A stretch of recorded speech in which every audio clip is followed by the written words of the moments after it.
Hey there everyone, this is Park from Team Shockwave with Jason Tan, and today he's going to do a deck profile that got him at 5th place at Peabody Regional. What deck we were playing, Jason? I was playing Infernoid. I know you've been hardcore with this deck. You haven't played any of the top tier decks that have been playing going around in locals. Yeah. I know you were very faithful to the deck, and you seem very confident throughout your weeks of training with the deck before the regional. Yeah. I mean, I just don't want to play meta because I haven't really tested the mirror too much, and I figure everyone's gonna be playing Pepe or like Magician with a combination of something else. So I'd rather play Rogue because I'm more familiar with my matchup versus like all the other like Pepe related matchups. So yeah. Alright, so you want to go straight to deck profile? Sure. Alright. So to start off, I played 3 Raidens, summon mill 2, end phase mill another 2. So it starts the milling going, and then along with the other milling cards, I played the 1 Trooper. He's pretty good. You mill 3, so if you, let's say you have like a monster gate and you can mill 3, get full value of it, and then gate it away for hopefully like another Raiden or Decatron, then you can continue the mill right there. So. Now we'll play 1 Turtle.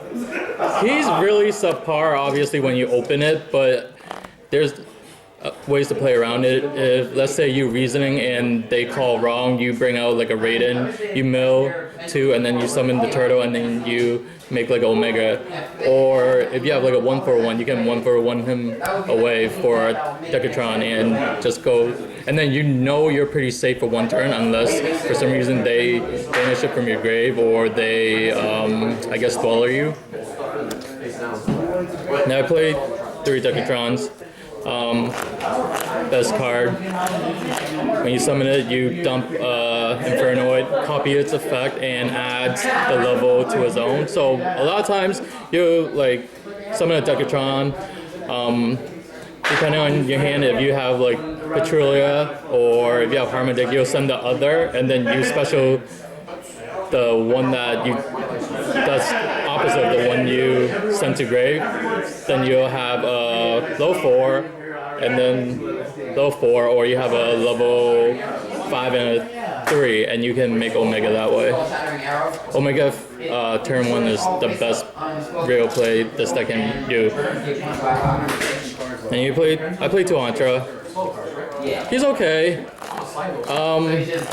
You just need more names, and he has a big booty, so if you have nothing going on for it, you can just special summon defense and either stall for a little bit, or if you have like a Decatron, you can send like a 3 to make Decatron 4, and then summon this guy, bounce something, and then synchro for Gaia. Or if you have Decatron, you can send a 5 and then summon this guy, bounce a card, and then make scrap Archfiend. So that's that. And then you play 3 Harmonics. He's a monster popper. I played 3 of him because you really need a way to get into Omega quickly. And then I play 3 Petrulia. You need him because like the meta right now is so pendulum based, where like you can summon him, pop like a scale, and then like use him for a synchro XYZ. So that's pretty good. I played 3 Saitama. In this format, he is much better than Atundo, the level 8, because when he attacks a monster at the end of the battle, you get to banish a card. So you can like banish a Pendulum. You can banish back rows. You can banish monsters that can't be targeted because his effect doesn't target. So I played 2 Atundo. I still use him because some decks still are not all pendulum based. So if you catch those decks where if I swing through a monster and actually hits the grave, you can attack again. Or even against pendulums, if they pendulum for like a field, a lot of times they would make like an Exceed or a Synchro. So when they have the Exceed or Synchro, you can summon a Tendo and like punch through and then just attack again. I play 1 of each of the big guys. Noku, he's the dark hole when he's summoned. He negates spell and traps. And then Peabody, he's the heavy storm when he's summoned, and he negates monster effects. Against pendulums, I feel like Noku is a little better because when they activate like stuff like the scales, you can just negate a scale and you don't have to worry about them ever getting it back. And then for spells, I played 3 Reasoning. Probably the best spell in the deck. At Peabody, I probably resolved it once every match.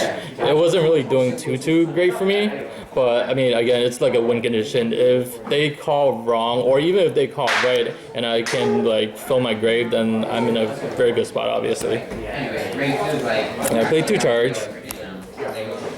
Charge has a cost, mills 3, and then you get your Raidens, and then from there you can mill 2 more. So right there, it's already 5 mills. And if your Raiden, if you don't use it as like a single or exceed material, then at the end you mill another 2 more. So that's like 7 cards off 1 card. So that's pretty good. I played 2 instant fusions. This card wasn't too great for me during regionals. A lot of times I would open with 1, or one time open with 2 and no way to get like a Raiden into the grave. So, I mean, I'm still testing 2, but I might cut it down to 1. I decided to main deck 1 MST, just in case, like, if I go first, I want something to potentially stop like a scale, or if I go second, it's a good card going second, like regardless. So I played the 1 MST in the main, and then I play 1 Cyclone. Cyclone is pretty good. Most of the time you mill it, so it gets like the additional effect in the grave where you can manage it to pop like face up, so most likely a pendulum scale, so that's pretty good. The 1 Monster Gate, very good card. Technically your 4th Reasoning. Sometimes it's even better than Reasoning because it's guaranteed that you'll hit something, so yeah. And then more 1-ofs. I played the Burial. Burial's awesome. You get to put 3 back from your banish to your grave to summon more big guys, or and then like go off from there. 1 Rekindling. Rekindling's mainly for the Decatrons. It's pretty good. You get Decatron to grave early, and sometimes you even have like more than 1 Decatron. Like if you have 2 or 3, then this card is pretty much a blowout too. You special all 3 Decatrons, and you dump 3, and then you proceed to use the Decatron effects whatever you dump. So it's pretty good.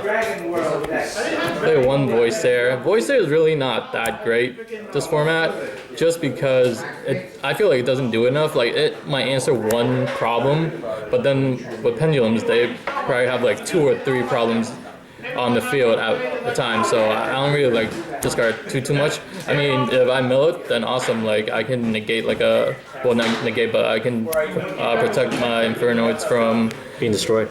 Yeah, being destroyed. Dark Hole, Regeki. Play a 1-for-1. Just pitch like a useless card, a useless monster, and bring out Decatron from grave. A lot of times you would just pitch this with like a turtle or like some of the high level Infernoids, because like they can be revived from the grave. So technically it's not neg. And I played 3 traps. I played the Emptiness. I like Emptiness at least game 1, just because like it covers like the whole field. It hits Pepe to a certain extent. You chain it to Farm Girl, they don't get to bring out one of the big dudes.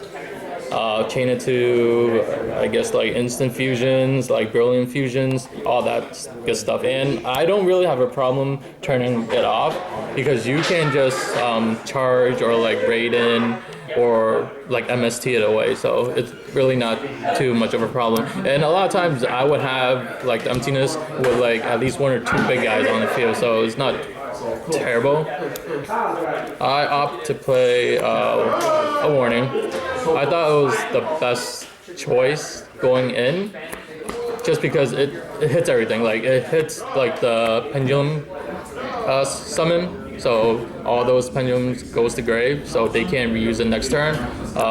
It hits farm girls when they try to banish as cost, so a big guy can't come on board. So yeah, I like warning, but I might take it out for possibly a what is that card? Breakthrough skill. There we go. And then I played one main deck mistake. My build is kind of tech to what I expect to be playing. A lot of like searching via like the magicians and stuff. So this stops it. It stops the Joker. It stops Farm Girl from searching. Stops like terraforming, like a slew of stuff. So yeah, I like the one mistake. Alright, so that's the main. Do you want to do side or extra? I'll do extra, I guess. I played the one guy knight. It's a vanilla. You need it to perform the OTK. If you summon the Gaia and you have like two big dudes like Saitimus and Attendo, that is 81. So if it facilitates the OTK, just like Scrap Archfiend. If you have Scrap Archfiend and like two big dudes, it's guaranteed game. So a lot of times you would Decatron, increase the level, and then maybe summon like a Harmonic or like a Petrolia, pop something, and then sink into him. And then if your hand permits, you can summon two big dudes, and that should be game unless they have like damage juggler. Another low summon I play is the Black Rose. I chose to play Black Rose as the second rank, second low summon synchro, just because if they make like a huge board, I just want like a one card out in my extra deck to answer that board. Mainly, like Pepe's, they generally don't really play many back rows, so I'm pretty sure that if a Black Rose resolves, it's gonna take out everything, and they'll probably be left with like one or two cards in hand, if any. So I play the Black Rose. For 8, I play Frame Lord Omega. It's probably like the best turn one you can make. During my opponent's turn, I can put back Banish Infernoid back to grave, so I have more fuel. And during either player's main phase, I can banish it to banish one card that they have in hand. So it kind of stops their combos slowly, while like me getting rid of low 8 on the field. So for my turn, I can summon more guys, more dudes. And I played this Scarlight. He's huge. He's 3K. Very good when they have established board and you make him. If they have like 3 or 4 monsters, that's at least 15 to 2,000 damage before attacking. So if I pop their whole field and then summon another guy, that's probably game right there. And he's good in the Cosmo matchup because you can summon him, pop a destroyer, they take 5, they bring out potentially a Forerunner or something else, and then you can just run it over. So he's pretty big. And then for Exceeds, I played the Levier. I like the Levier. He offers a lot of combos. Let's say if I have a Decatron banished, and in my hand I have like a Harmonic, and somehow I can summon another Decatron, then I can send the level 2 guy out. Send the level 2 guy. He's a level 3. I can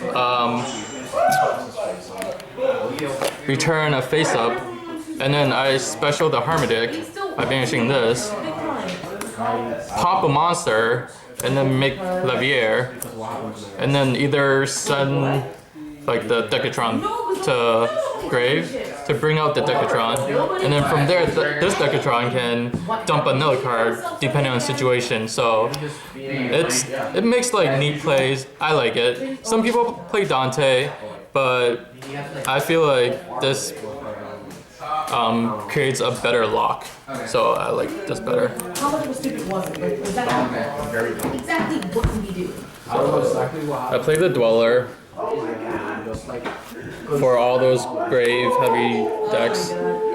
Graveyard reliant heavy decks. There was a BA that top Peabody Regional. I didn't play him, but for like matches like that, just Dweller them so they can't search while their stuff when their guys go to grave. I play the Castel. Return any face up, like mainly return like scales after I summon guys to like either pop back rows or like yeah. I played the Draco Sack as my rank 7. It was between Draco Sack or the Big Eye or Dark Flare. Metal. Yeah, Red Eyes, Dark Flare, Dragon. Red Eyes, Dark Flare. I decided to play the Draco Sack just because against Cosmos, he is a better rank 7 to go into. If you need to go into him, you just like summon him in defense and have 2 tokens, and if they commit an additional monster on board, that's to try to get rid of like the tokens and him, then that's fine, because most likely in the grave there is a Cytimus that I use to make this, and then I can summon the Cytimus back next turn and then ram into the small guy to banish the big guy because Cytimus doesn't target. So I like it for that, and I mean it hits back rows, it's pendulums with like the token. So yeah. For rank 8, this is my personal tech. Like no one really played these two guys.